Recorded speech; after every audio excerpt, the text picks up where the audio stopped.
আমার নাম জান্নাতুন নাহার। আমি একজন কম্পিউটার ইঞ্জিনিয়ার, ওমান প্রবাসী। এখানে এটা আমার নিজস্ব বাড়ি। গত 12 তারিখে 12 তারিখ রবিবার রাত 8টার দিকে আমি আর আমার ছেলে দুজন মিলে বাড়ির কাজের জন্য কিছু জিনিসপত্র নিয়ে আমরা বাসায় ফিরছিলাম। ফেরার পথে আমাদের এই রোডে আমার বাসার সামনে একজন পুলিশ অফিসার থাকেন, পুলিশের পিআই। উনি ওখানে দাঁড়ায় ছিলেন ওনার বাইকে, একদম রাস্তার মাঝখানে বাইক নিয়ে দাঁড়ানো, এবং ওনার পা দুটা উনি একটু সামনের দিকে আগায় দিয়ে রাখছেন। আমি রিক্সা যখন নিয়ে আসছি উনি সাইড দেন নাই। রিক্সাওয়ালা প্রথমে কতক্ষণ বেল দিল, তাও উনি সাইড দেন। পরে আমি বাধ্য হয়ে ওনাকে বললাম কি ভাই একটু সাইড দেন আমাকে। এরপর উনি সাইড দিল।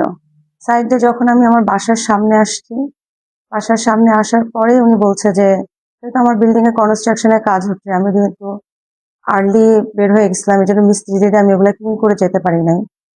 তো রোডের উপরে কিছু বালি টালি ছিল। উনি রিক্সা থেকে নামার সাথে সাথে আগে থেকেই বলছে যে, তখন আমি বললাম যে রিক্সা থেকে নামি তারপর আপনার সাথে কথা বলছি। নামার পরে যখন উনি আমাকে বললো যে এগুলা ক্লিন করে দেওয়ার কথা, তখন অলরেডি রাত 8টা বাজে।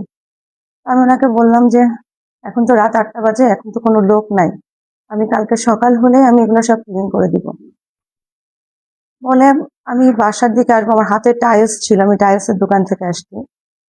উনি আমাকে আজে বাজে কথা বলা শুরু করছে। তখন আমি বাধ্য হয়ে বলছি যে ভাই আপনি বলছেন, আমি ভদ্রভাবে আপনাকে বলছি যে আগামীকাল এগুলো আমি ক্লিন করে দিব, তারপরে কেন আপনি আমাকে এই ধরনের কথাবার্তা বলতেছেন?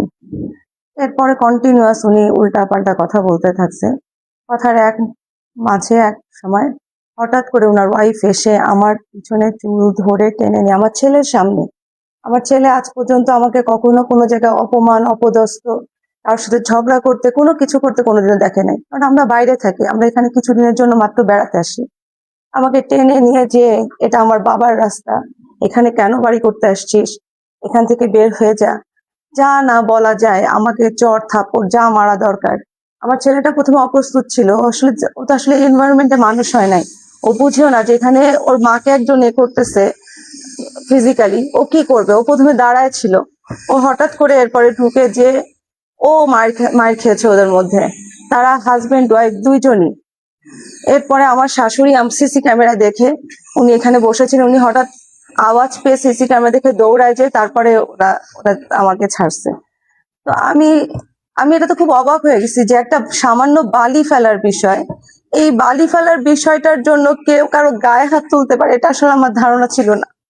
আমি আমি আমার লাইফে কখনো এতটা পরিমাণে কেউ আমাকে ফিজিক্যালি করবে, আমি কাউকে গাড়ি দিয়ে পর্যন্ত কথা বলি না, কেউ আমাকে এরকম ভাবে করবে, তাও আবার আমার ছেলের সাথে। আমার ছেলে এমনি বাংলাদেশে আসতে চায় না, বলে যে না বাংলাদেশের এনভায়রনমেন্ট আমাদের এনভায়রনমেন্ট অন্যরকম। তারপরেও সে এসে যদি এখন এরকম দেখে, তার মনোভাবটা কেমন হয় আমি জানি না। আর উনি একজন পুলিশের অফিসার, উনি একজন টিআই, হয়ে উনি আইন হাতে নিতে কিভাবে পারে? আমি তো তাকে বলে দিছি, আমার ভিডিও ফুটেজ আছে, যে ভিডিওতে আমি ভিডিও ফুটেজ স্পষ্ট বলা আছে যে আমি বারবার ওনাকে বলছি ভাই কালকে সকালে আমি এগুলো ক্লিন করে দিব। তারপরে উনি আর ওনার ওয়াইফ আমার এই ময়লা ক্লিন করে নিয়ে গায়ে হাত কিভাবে তুলে?